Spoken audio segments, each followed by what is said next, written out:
kondisi mama? Seperti apa itu? Duh, alhamdulillahirabbil alamin, masya Allah tabarakallah, atas kemudahan dari Allah. Hari ini mama udah selesai perawatan intensifnya di HCU, karena kemarin memang aturannya habis operasi harus langsung masuk ke HCU. HCU itu seperti NICU, seperti itu. Jadi supaya satu pasien satu suster, supaya dicek kondisinya lebih seksama lah, intinya begitu. Kalau dirawat inap kan nggak suster kan nggak ada di dalam ruangan itu gitu kan, adanya kan suster jaga, dokter jaga, beda lah pokoknya. Intinya intensifnya tuh beda, tingkat intensif perawatan intensifnya tuh beda lah intinya.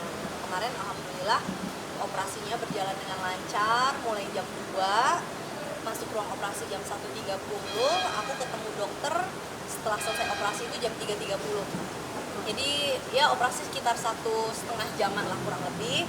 Ketemu dengan Prof. Niko, kemudian Prof. Niko bilang alhamdulillah semuanya baik, berjalan lancar, tapi karena memang patahan tulangnya mama panjang. Jadi kalau misalkan patahan tulangnya itu cuman mama kan yang patah tulang kaki sebelah kiri paha bagian atas ini. Kalau patahannya cuma di atas doang, beliau hanya kasih pen di sini aja. Tapi ini karena patahannya panjang sampai hampir ke dekat dengkul, maka di dengkulnya juga harus dipasang untuk penyangga gitu. Jadi ya dipasang 13 pen, cukup banyak karena memang patahannya agak panjang gitu. Tapi itu sebenarnya kenapa sih mama sampai gitu, sampai kena kanker itu gimana sih? Subhanallah, kronologinya tuh jadi pagi-pagi itu kan kita emang habis ada peresmian Masjid Agung Kabupaten Kendal. Itu jam 10, jam 11. Masya Allah mama tuh sangat bersyukur dan excited banget ngelihat menantunya tuh bisa apa ya alhamdulillah bersama dengan para kiai di Kabupaten Kendal, bersama dengan masyarakat di Kabupaten Kendal berhasil tapi merenovasi besar-besaran Masjid Agung Kabupaten Kendal. Saking excitednya mama, sore itu aku tuh terbang ke Jakarta. Emang rencananya mau ke Jakarta 1 hari aja, tanggal 1 Februari, karena Rashid Rajasa kan menikah. Nah itu kan sahabatnya Mas Diko kan pakai seragam gitu kan. Jadi emang kita mau datang akad dan resepsi. Habis resepsi kita langsung mau balik lagi ke Kendal. Itu rencananya manusia.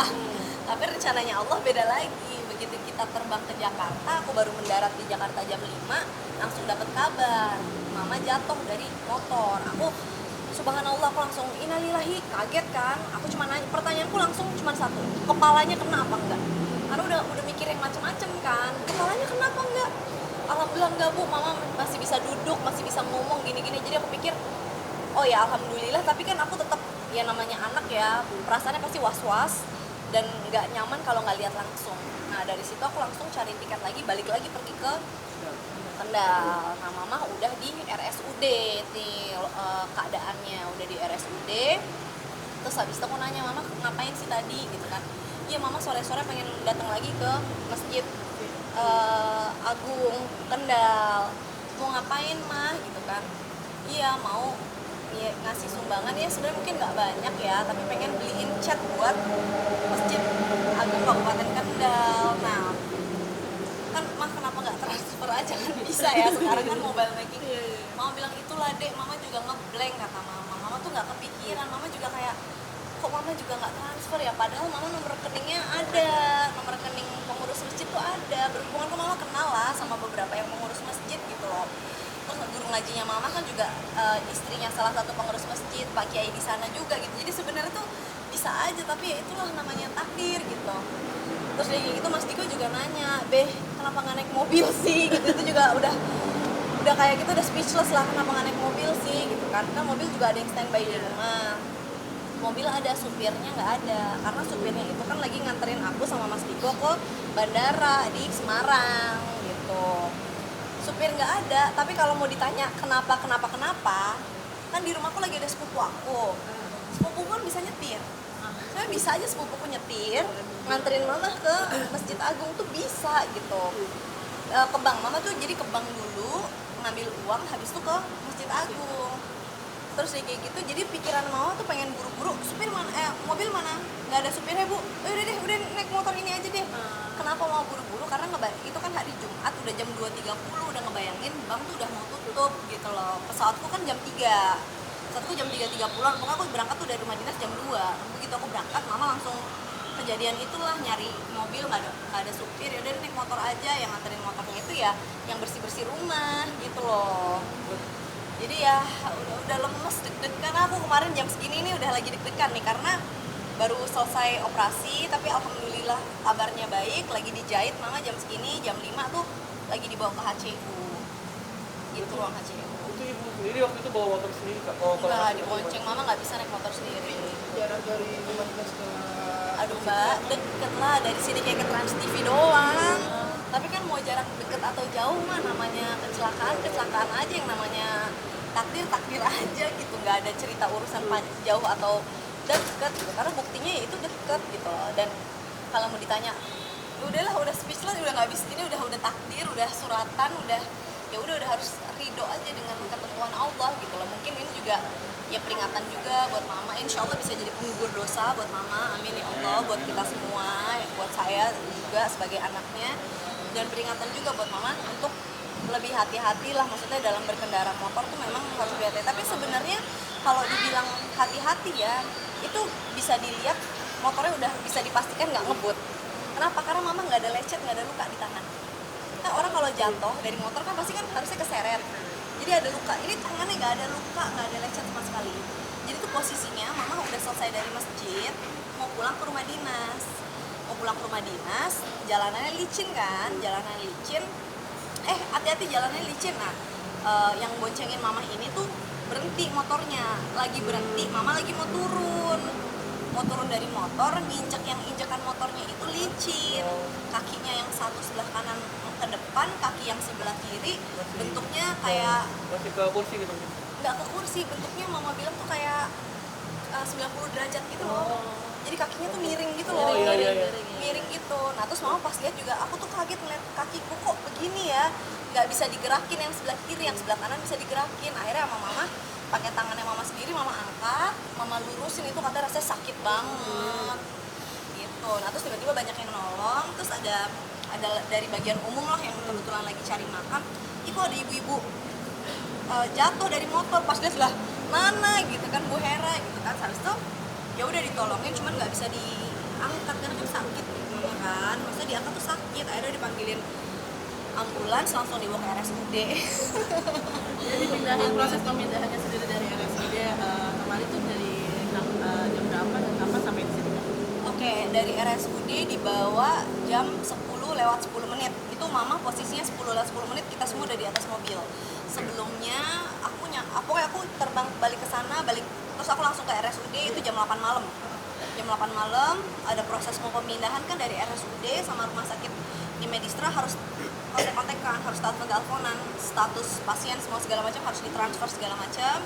Cek juga Prof Nikonya ada apa enggak, availability-nya ada apa atau enggak. Alhamdulillah atas kemudahan dari Allah, kurang dari 24 jam mama udah bisa tindakan. Jadi aku berangkat dari sana jam 10, nyampe ke rumah sakit Medistra 3.30, kemudian masuk emergency kan, kemudian jam 5 udah bisa masuk ruang rawat, jam 2 siang udah ketemu Prof Niko langsung tindakan. Dan hari ini juga Prof udah ketemu tadi, udah visit di kamar. Alhamdulillah semuanya baik, semuanya sehat. Insya Allah besok akan mulai fisioterapi gitu. Besok juga kira-kira kapan bisa mulai pulang dan aktivitas kembali? Pulang mungkin mama sekitar 4 atau 5 hari lagi, more or less. Fisioterapi sehari 2 kali, nanti selanjutnya mungkin akan fisioterapi di rumah gitu. Tapi dari luka sendiri, hanya luka di kaki sebenarnya Nggak ada lecet sama sekali, tidak ada. Jangankan luka terbuka ya, lecet aja nggak ada. Makanya itu alhamdulillah, itu semua udah pertolongan dari Allah nih. Alhamdulillah itu udah semua pertolongan dari Allah. Lecet di mana, tangan sini nggak ada, kaki nggak ada. Jadi kalau dipikir pakai akal juga sebenarnya ya agak-agak nggak masuk akal, tapi ya patah gitu. Tapi ya itulah semua alhamdulillah. Jadi aku teman-teman semua yang berkendara benar-benar harus sangat hati-hati. Itu juga kita sebenarnya udah hati-hati, karena kalau motornya kenceng udah pasti mama harusnya lecet, karena kan pasti terpental.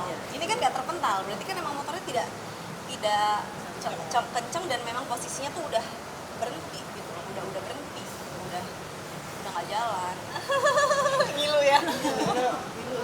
Ada Iya, subhanallah. indikasi atau larangan sendiri nggak buat ibu nanti setelah setelah Nggak ada, tapi Prof Niko bilang ini mama semuanya alhamdulillah bagus, dan bagusnya kan mama walaupun sudah termasuk elderly ya gitu, udah sampun sepuh gitu, tapi kan tetap masih aktif. Nah itu hal yang sangat baik sekali, positif gitu loh. Tapi tetap pas dilihat kualitas tulangnya tuh memang sudah menunjukkan osteoporosis gitu, jadi memang kurangnya kalsium. Nah aku nanya, Prof, kurang kalsium tuh karena apa ya Prof gitu? Ada 3 kemungkinan, 1 menopause, kedua karena usia, ketiga karena gaya hidup. Dari situ aku langsung kayak nih ya pengingat buat aku juga, apalagi kita perempuan udah punya anak, nyusuin, hamil kan pasti kualitas kalsium tulang kita kan juga pasti kan berkurang. Ini karena kemarin habis ketemu Prof ngomong kayak gitu, aku langsung cari-cari searching makanan berkalsium tinggi. Oke, makan kacang-kacangan, sunflower seed itu bagus, almond itu bagus, habis itu chia seed juga bagus. Tadi pagi aku langsung sarapan nih chia seed, langsung sadar diri nih, kita lihat berapa lama ya sebelum kita membuka mie instan lagi. Langsung kayak sadar kayak aduh, emang makanan tuh jadi apa ya, salah satu faktor penentu kualitas kehidupan kita juga. Nah, kalau dilihat dari umur mama sendiri nih, Kak, untuk masa penyembuhannya sendiri akan berapa lama sih prosesnya gitu rasanya? 2-3 bulan. Prof bilang 2-3 bulan, asal mamanya nggak boleh males untuk gerakin kakinya. Karena biasanya kalau orang yang patah tulang di bagian paha atas, itu mereka agak susah gini ke belakang nih. Naikin itunya tuh agak susah, ke belakang itu agak susah karena emang jarang digerakin kan, dilurusin terus jadi agak kaku. Nah itunya insya Allah enggak. Insya Allah Prof